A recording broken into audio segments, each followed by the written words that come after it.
กระดูกปูนบ่มีเนาะ ตัวใช่ไหม ปึ้มครับผู้นั้นนะ ที่ห้าอย่างที่เดี๋ยวเจ๊ย่างสิมาที่ห้าสี่ เจ้าถอดเลยถอดเลยเดี๋ยวตัวไหนเอาไว้ใส่ถุงถอดเลยเดี๋ยวนั่นนี่ ปุยเจอ นี่ถอดตรงนั้นเด้อ รับเป็นทางตัวนั่นเหรอ ถอดเลยจงไว้ในเดียวเท่านั้นหนึ่งเนาะจงไว้ครึ่งโลนะ น้ำตาลชุดข้าเนาะนะจะอยู่เดียวสิมังท่านคือส่วน ก็อยากคุณตัวเนาะแล้วก็ปุ่นมาปุ่นหัวโดนได้ก็เป็นบ่า อ่อน ปุ่น กระดูกป่นเกลือกินกินได้ นั่นรุ่นท่านเรียนเหรอท่านชั่ว นั่นเรียนนั่นด้วยต่อ ท่านเรียนท่านชั่วต่อ อินทราใช่มันจะ จันก็อีกจ้ะกาซื่อๆเลย ก็ตัวเตะดองได้สิขอ เอามือซาวเลยล่ะ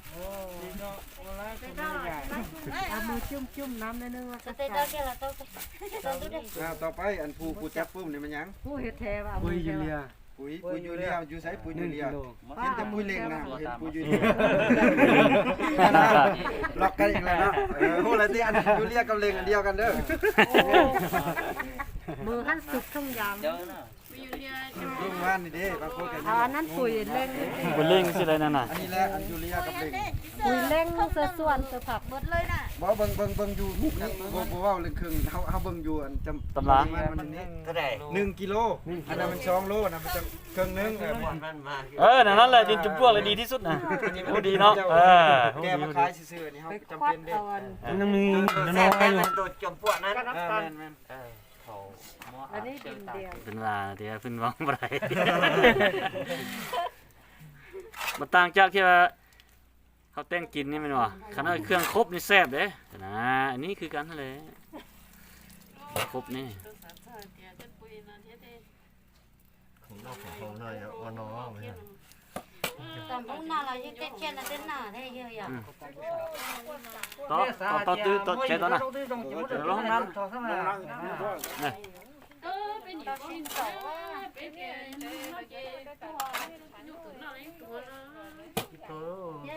เราจะเป็นต่อหรือว่าจะปล่อยไปอย่างนั้นเลย อีกก้อนใหญ่สั่นได้ไปเท่าไหร่ ประมาณ 1.5 กิโลกระทั่งใหญ่หลายมันเสื้อมันจะบ่แพ้เนาะอันนั้นเขาเวลาเขาขนสูงไปเคลื่อนย้ายไปมันยากเด้คันใหญ่หลายมันหนักเด้ ถ้าได้กินเดี๋ยว ห้องรัวเทียเลย กินแท้ เพราะมันร้อนทำไมเนี่ยจะป่วยนั่น เขาคาอยู่2อย่างนี่เนาะ เอาได้ตา คาอยู่2อย่างกระดูกคุ้นกับสีหั่นเอาสีขาว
อย่างอันนี้รู้แต่จะยังมันแท้คือหอมแท้ บ่ไว้มา หอมกันน้ำตาล น้ำตาลท่านนี่ หอมเนาะ อืม คื คือเป็นตาแซ่บแท้นี่ซิมมึง เดี๋ยว เนาะ เรากินก็เนาะ เนาะซิมคนละคำ เพราะว่า เนาะ จ้าง อาหารสวยของพวกเฮาแหละตัวนี้นะ ข้าวหัวข้าวควายกินก็จีหอมนี่นึง อันนั้นอะไรกินไส้กินไส้อ่อนไส้เอ็นอันนั้นน่ะกินเพี้ยอันนั้นเลยมัน เพี้ยอันนั้นนี่หอม เข้า แท้ ไปเลย มื้อหน้าเขาเฮ็ดให้เขารัดเอาเป็นรวมซื่อนั่นนี่ เอาหอมใส่ดิ เอาหอม เอาเผ็ดใส่ดิ ข้ามาแล้ว บัดข้ามาแล้วบ่ทับปรุงเลยเนาะกินเลยบ่ทับปรุง บ่ถ้าเอาไปเฮ้ยงัวกินนะเฮากินเลียทุกมื้ออยู่อันนั้นได้ได้ จากนั้นก็เอาข้าวมาเป็นควายเป็นงัวนั่นที่เกี่ยวชงเข่งปันปันพาเดียวข้าวงัวปันซีนข้าวควายปันเดียวปันคูน นี่เขาสิมังจีมา ก็น่ามาก็น่าที่จะน่าสิมันเจ้าเหรอ จะน่าสิมันเจ้าเหรอ ค่อยหมดเลยนะมันจะค่อยแข็งไปก้อนได้น่ะ เสื้อลาย บัดนั้นมันฮักแข้ง แข่งอยู่ท้องงัวคือเก้าบ่ พอ ละลายละลาย น้ำตาลกับอันนั้นปีก้อนคือตัวเฮา ขั้นตอนและวิธีการแม่นในเอกสารเลยละเอียดแล้ว ต้องเอาไปละลายในน้ำก่อนจะค่อยมาผสมใส่ น้ำมันขึ้นบ่กิน แม่นเลยละลายในน้ำแล้วก็จะเอามา เบิ่งขั้นตอนและวิธีการเฮ็ดนี่อันนี้เป็นส่วนประกอบซื่อๆนะอัตราส่วนจำนวน เราจะมันติดท้องเนาะนั่นน่ะ เอาอัตราส่วนมาเฮ็ดมันตั้ง แล้วไปอย่างที่ขนมตัวปีเท่าจะไป ป้าเท่า เดี๋ยวครับผมเชื่อใช่ว่า ไม่เท่าแกจะเอาละปันเอา ปั้ ปั้นเอาให้เอามาวันนี้ เอาเสื้อถุงยางบ่หรือเสื้อสิ่งที่มันสะดวกที่เอาไปเฮือนนะ เสื้อของยานใจหรอของ ไปซ่อมไหมตอนใดยังไงนะไปซ่อมซื้อมา เผื่อไว้ไหนไหนสิมาเนาะ มาแล้วมาใส่เลยบ่ดึงไปเฮือนแล้วก็ไปพร้อมเลย ขอน่ะ ตอนนี้chủ gọi lúc mấy chục bàn cho họ còn không lúc khỏi này trong hồ nó như vậy thế lấy mà ไอ้สัวเทปชนลังเจน ดิเจอป้อลิป้อหมอล่ะ เข้าได้เข้าของไปมันเด้อดีเด้อ ดีเกียร์ใช่ไหม เอ็กคนตีฉันรอเราคุณ ดีก็ตึ๊ด cô lấy gì nói thì mấy vị chứ mà ว่าจะไล่จิ๋วจะอีกดีลีนอเลยใช่ไหม ไหนนั่งแม่พอแล้วต้องเอาไหล ขี่น้องนะขี่น้องว่าเราลองก็ต่ออีลูกลองก็ มาขนาดตีฮะ อันนี้ก่อนแม่ ลูกก็ต่อลูกลองก็ นั่นน้องก็บอกนะ ồ thì mà chuyện gì ไอ้ đấy ยานเดี๋ยวเอาลูกนะ mấy lúc tập ăn chuối ít lúc sao lọ luôn muốn lọ cá cơ เอาซอกเนี่ยมาใส่ จะหมดตาจะน้องเป็นนอนแล้วแบบนี้เขาล่าแน่จะเป็น rồi xong cái mua lọ lấy nó ไอ้หลังไล่ท่านลาน เอาพอเดี๋ยวซอกมาซอกถุงยางมาใส่พอเดี๋ยวยักได้ อีกครั้งเดี๋ยว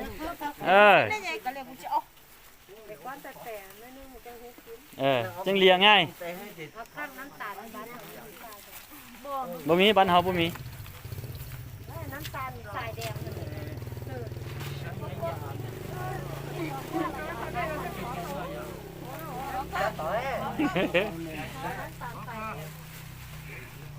ก่อนเลยวิธีง่ายๆเลยได้ห่อ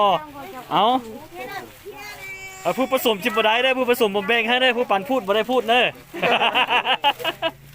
ôi chưa muốn lo sập rồi ก็ผมก็จะเลยยิ่งเชี่ย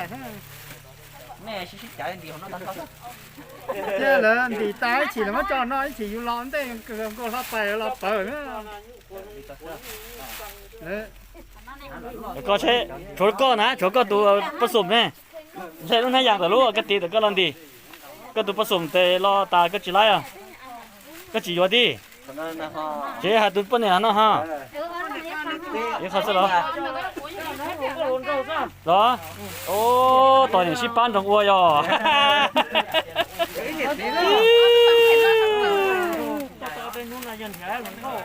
ตอนนี้เพิ่งมึงคอยุ่ยมึงชอบมารถโยนยุ่ตะลี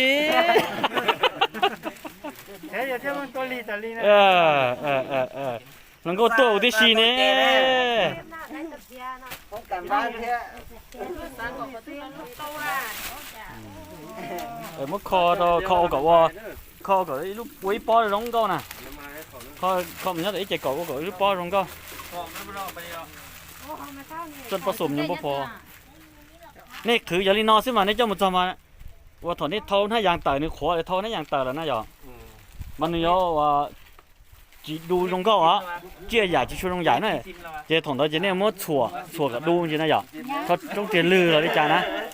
lưก่อนที่เขาบอกเขาเอาไปเจาะอยู่ที่giải lại thế này mới tụ bàn ho chỉ mà tôi mới tụ bàn ho nữa chúng ta nó nè ấy cái chỗ nó tôi mới khó nó này cái to nó chỉ mới tụ bàn ho có chá nó chỉ à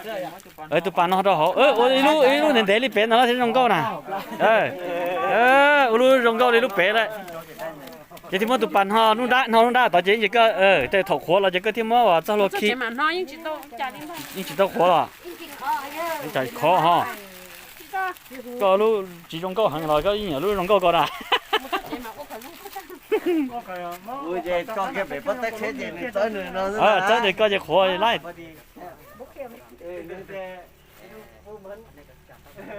máy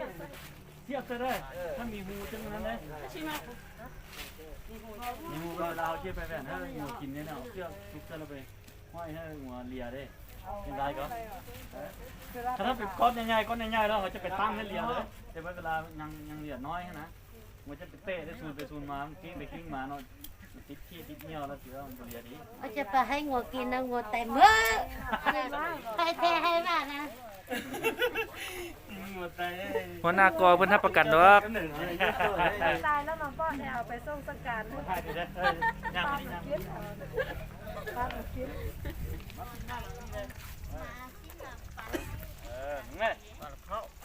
ได้พละห่อแล้วจะไปเหือได้นี่นะเขาเลยเนี่ยเขาเตี้ยๆเศร้าอีปอ บ่ได้ซีนได้กับเพียง เงี้ยชอบเจ๊ บัดเมื่อแล้วไปแวะซื้อซีนตลาดนั่นไปผสม ปลาโตลงน้องหรอเขาโตตั้งเกตเท่าเดียว มันอยากคือกับเที่ยเนาะ แท้คือกับเพียนี่ เด็กก็ไม่เชี่ย ไปมาก็ ตอน กิน นี้ ยา ชีวิตเช็ดรถน้ำจิ้มนอนเช็ด con cái chỗต้องcònต้องlà xóa จะต้องเดี๋ยวจะชิวน้อยจีเราต่อจะอยู่รูปเปิดแค่นั้นเมื่อกี้ ไอ้คืออัน นั่นเลย ไอ้นั้นซอสเดียวนี่เฮ็ดซอสเดียว ตักให้ระวังได้เป็นเด้งมาแล้วโซ่ไม่ได้เขียนชื่อเธอเนาะค่อยมาค่อยเลือกก้อนใหญ่ก้อนเด้อได้เด้อได้พลกรเนี่ยเด้อวิธีง่ายๆว่าจะเอาไปเฮือนจะได้นี่นะถ้าประเทศนี้บ่ได้เอาไปเฮือนตัวเกิดอ้อนเป็นหูน่ะจะต่อยเรื่องอีกก้อนเฮ็ดธาตุน่ะเจ๊ก็ไปเจ๊ได้อยู่เนาะนี่ก็จะนึกว่าขี้เหย้าเที่ขวงเที่ปลาที่ขวงอย่างนี้จออายรู้อีกคือซึ่งมันนึกว่าขวใช้ด้วยเหรอนะแต่สิ่งนั้นน่าอย่างก็มา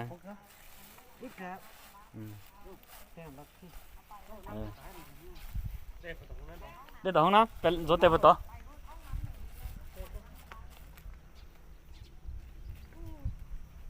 โอเค